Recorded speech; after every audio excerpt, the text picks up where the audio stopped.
Views বাংলাদেশের special news বুলেটিনে আজ স্বাগত জানাচ্ছি। আমি সিয়াম তানজিল হক। সবাইকে বড়দিনের শুভেচ্ছা। আজ বাংলাদেশের রাজনৈতিক অঙ্গনে একটি উল্লেখযোগ্য দিন। দীর্ঘ 17 বছর 3 মাসের নির্বাসিত জীবন শেষে আজ 25শে ডিসেম্বর বৃহস্পতিবার দেশে ফিরেছেন বিএনপির ভারপ্রাপ্ত চেয়ারম্যান তারেক রহমান। তার এই প্রত্যাবর্তনের সম্পূর্ণ ঘটনাবলী দেখব ভিউজ বাংলাদেশের চোখে। লন্ডনের হিথ্রো বিমানবন্দর থেকে তারেক রহমানকে বহন করা বিমান বাংলাদেশ এয়ারলাইন্সের BG202 ফ্লাইটটি আজ বৃহস্পতিবার সকাল 9:56 সিলেট ওসমানী আন্তর্জাতিক বিমানবন্দরে অবতরণ করে। এ সময় তার সঙ্গে ছিলেন স্ত্রী জুবাইদা রহমান ও কন্যা জাইমা রহমান। সকাল 10:15টার একটু আগে বিএনপির মিডিয়া সেল তাদের ভেরিফাইড ফেসবুক পেজে বিমানের ভেতরে সপরিবারে তারেক রহমানের ছবি প্রকাশ করে। সকাল 10:15টার পর নিজের পেজে 2টি ছবি পোস্ট করেন তারেক রহমান। ওই পোস্টে তিনি লিখেন, অবশেষে সিলেটে বাংলাদেশের মাটিতে। বেলা 11:11 তাকে বহনকারী বিমানটি ঢাকার উদ্দেশ্যে রওনা দেয়। এর আগে পুরোটা সময় বিমানেই অবস্থান করেন তিনি। এদিকে তারেক রহমানকে স্বাগত জানাতে ঢাকার হযরত শাহজালাল আন্তর্জাতিক বিমানবন্দর সড়কের দুই পাশে অবস্থান নেয় বিএনপির বিপুল সংখ্যক নেতাকর্মী। বেলা 11:39 তারেক রহমানকে বহনকারী বাংলাদেশ বিমানের ফ্লাইটটি ঢাকায় বিমানবন্দরে অবতরণ করে।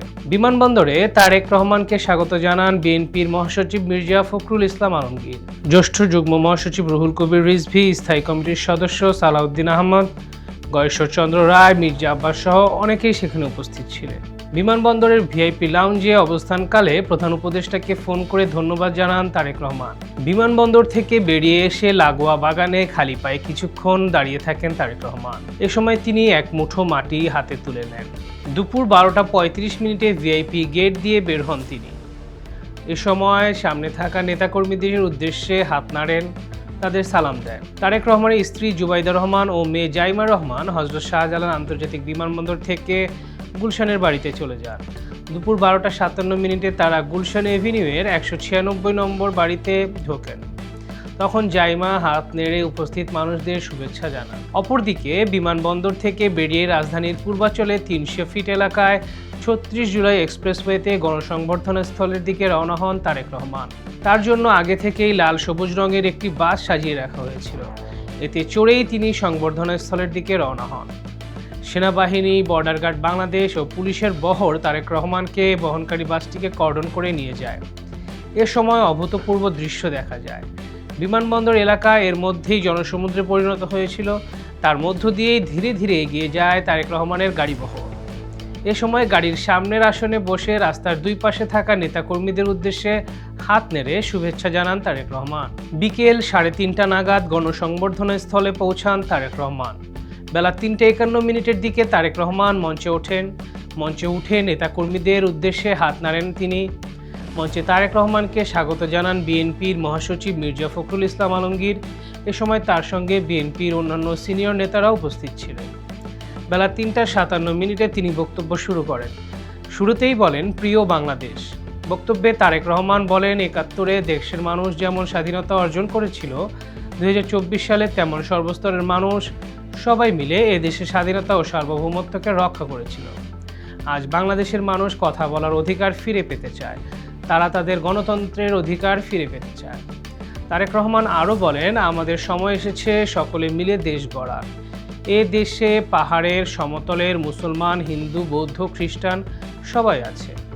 আমরা নিরাপদ বাংলাদেশ গড়ে তুলতে চাই, যে বাংলাদেশে একজন নারী, পুরুষ, শিশু যেই হোক না কেন সবাই নিরাপদে ঘর থেকে বের হলে যেন নিরাপদে ফিরতে পারে। শহীদ ওসমান হাদিকে স্মরণ করে তারেক রহমান বলেন, ওসমান হাদি চেয়েছিলেন এদেশের মানুষের অর্থনৈতিক অধিকার যাতে ফিরে পায়।